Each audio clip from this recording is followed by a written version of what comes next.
እንደምን አደራችሁ። ትንሽ ስላመመኝ ብዙ አልላችሁ እናንተን ለማግኘት ነው የመጣሁት። ቤዛዊት ጥላሁን እባላለሁ። በ12 ዓመቴ ነው ሁለቱንም የዓይኖቼን ብርሃን ያጣሁት። በአደጋና በአጋጣሚ የዓይኖቼን ብርሃን ያጣሁት ከዛሬ ስንት ዓመት በፊት ነው? ወደ 13 ዓመት ሆኗል። ወደ ሚኒሊክ ሆስፒታል ሕክምና የጀመርኩት እዛ እንግዲህ 13 ዓመት 14 ዓመት ቆይቻለሁ በሚኒሊክ ሆስፒታል። አሁን ላይ ሁለቱም ዓይኖቼን ሰርጀሪ ተደርጌያለሁ። ኮርኒያ አግኝቻለሁ፣ ድጋሜ ማየት ችያለሁ። ግን እነዚህ 14 ዓመታቶች ሲያልፉ በማለት በጣም ብዙ ያሳለፍናቸው በጣም አድካሚ ጊዜያቶች ነበሩ። በተለይ ወረፋ በመጠበቅ ውስጥ በጣም ብዙ ተስፋ መቁረጦች፣ በጣም ብዙ ሌላ ተያያዥ ህመሞች አለመቀበል እና ደግሞ እንደዚህ አይነት አደጋዎች ብዙ ጊዜ ሲፈጠሩ ተፈጥሮ ውጭ ይሆናል ማለት እኔ ተፈጥሮ አይደለም፣ ብርሃኖቼ ማጣት ተፈጥሮ አይደለም፣ ከጊዜ በኋላ የመጣ ነገር ስለነበር ያንን ራሱ መቀበል በጣም ከባድ ነበር። እኔም ለቤተሰቦቼ በጣም ከባድ ጊዜያቶችን አሳልፈናል። አንደኛው ዓይኔ የተሰራው ካልተሳሳት 2006 ላይ ይመስለኛል። ከዛ አንደኛው ዓይኔ የተሰራው ደግሞ 2010 ላይ መሀል ላይ ወደ 5 ዓመት ለውጥ ነበረው እና በጣም ሁለቱም ዓይኖች ሳያዩ 4 ዓመት ቆይቻለሁ። ኮርኒያ ላይ ብዙ ጊዜ ንቅለ ተከላ ሲባል አዌርነስ የለም። እንደውም አሁን ላይ ትንሽ ይሻላል። በፊት ምንም አይነት አዌርነስ የለም፣ ምንም አይነት ትምህርት አልነበረም ማለት ይቻላል። አሁን እንደው ከጊዜ በኋላ በጣም ጥሩ እየሆነ መጥቷል እና እኛ እድለኞች ስለሆንን ወይ ከተማ ላይ ስለተወለድን ቤተሰቦቻችን ከተማ ላይ ያሉ አሉና በእግዚአብሔር ፍቃድና ቸርነት ስለ ይቆመናል። ግን በየክልሉ ያሉ እናቶች አሉ በጣም በጭስ በተለያየ ነገር በጣም ዓይናቸው የተጎዳ የአይን ኮርኒያ ላይ ጠባሳ ያለባቸው ሕክምናው በቀላሉ ማግኘት የማይችሉ በጣም የተጎዱ እናቶች አሉ፣ ሴቶች አሉ፣ ወንዶች አሉ እና ከ100,000 በላይ በኮርኒያ አይን ጠባሳ ብርሃናቸውን የተቀመጡ እናቶች አሉና ያለው የማየት የተሳናቸው እንደዚህ ጠባሳ ያለባቸው ሰዎችና ያለው ሕክምና ሲታይ በጣም ብዙ ልዩነቶች አሉት። በጣም ብዙ ልዩነቶች ማለት ነው።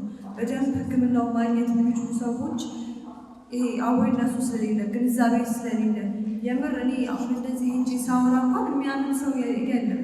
ብዙ ጊዜ እኛ ሰዎች መቀበል የሚባለውን ነገር አንፈልገውም እና ከአዌርነስን ማጣት ነው። በሃይማኖቶቹ ተሰርቷል። የትኛው ሃይማኖት እንደሚቃረንም ታውቋል። እንደሚቃረን ሳይሆን በሃይማኖት ላይ ፍቃድ እንደሌለው ማን እንደሆነ ሁሉም ታውቆ፣ ግን ሁላችንም ምክንያት እንፈልጋለን ላለመስጠት ላለማድረግ እና አንዳንዴ ትውልድን ማዳን ነው። የምር አሁን ላይ ኢትዮጵያ ውስጥ የዓይን ንቅለ ተከላ የተደረገላቸው ማህበር ተቋቁሟል።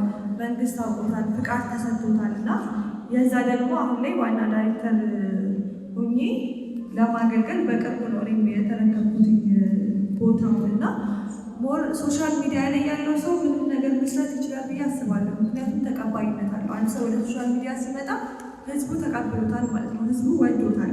ያንን ነገር አንድ ሰው ልብ ብለን ካየነው ወይም ደግሞ ከፈለግነው የሚለውን ነገር አሚኔት አለን ማለት ነው ለዛ ሰው እና ሶሻል ሚዲያ የሚጠቀም ሰው እጁ ላይ በደንብ ምንም ነገር ማድረግ ይችላል እና የምር ደግሞ እዚህ ጋር ሰምተነው ብቻ አንውጣ። የምር ትልቅ ለውጥ አለው። እኔ ዓይኔ ከተሰራልኝ በኋላ ነው ፈልገውን ትምህርት የተማርኩት። በጣም አክተር መሆን ፈልግ ነበር እና ያቆምኩት ከ7ኛ ክፍል ነው። አንድ ዓይኔን እንደተሰራልኝ ነው ወደ ትምህርት የተመለሱት። ከዛ ትምህርቴን ተምሬ ነው በትያትሪካል አርት የተመረኩት። አሁን ላይ ባለትዳር ነኝ፣ የልጅ እናት ነኝ። እግዚአብሔር ይመስገን። እግዚአብሔር በጣም በብዙ ነገር ባርኮኛል። እግዚአብሔርን አመሰግናለሁ እና የኔን ህይወት አይቼ ደግሞ ዛሬ ለቼክአፕ ሲሄድ በጣም ብዙ የሚያሳዝኑ ከክፍለ ሀገር የሚመጡ ወጣቶች አሉ። በጣም ማለት ነው በቃ ይብን መዳን ጉጉታቸው በጣም ነው የሚያሳዝነው እና እዚህ እንደቀላል ሰምተን የምንሄደው ነገር እውነት ህሊና ላለን ሰው በጣም ከባድ ነው። ለእኛ ቀላል እጃችን ላይ ያለውን ስልክ መጠቀም ነው። እንደዚህ ደግሞ ቆሞ የሚመሰክር ሰው ስታዩ አጠገባችሁ ደግሞ ያለውን ይሄ ቀላል አይደለም። የሰው ህይወት ያለፈ ሰው ፕሌን ተሰጥቶ ንቅለ ተከላ አድርጎ ያለውን ህመም አሳልፎ እዚህ ጋር መጥቶ ደግሞ እንደዚህ ብሎ ማውራት እውነት ቀላል ነገር አይደለም እና የምንሰማው ነገር ለህሊናችን ከብዶን ከወጣ ኃላፊነት ይሰማናል እንደ ሰው ስናስበው። በ12 ዓመቴ ነው የመጣው። ይሄ ነገር ማንም ላይ ሊፈጠር ይችላል። ነገር ከነገ ወዲያ ላይ እግዚአብሔር ይጠብቅ ማለት ማንም ላይ ሊፈጠር የሚችል ነው። ምክንያቱም እኛ የፈጠርን ብለን አስበን የተፈጠረ ነገር የለም።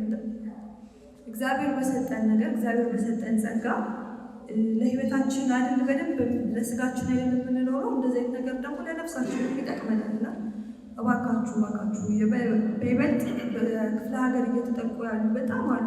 ኢትዮጵያ አዲስ አበባ ውስጥም አሉ። ግን ሞር ደግሞ ክፍለ ሀገር ላይ በጣም የሚጠቁ ቢወዱ የሚያደርሱ መስራት የሚፈልጉ እንደኔ መማር የሚፈልጉ በጣም ወጣቶች አሉ።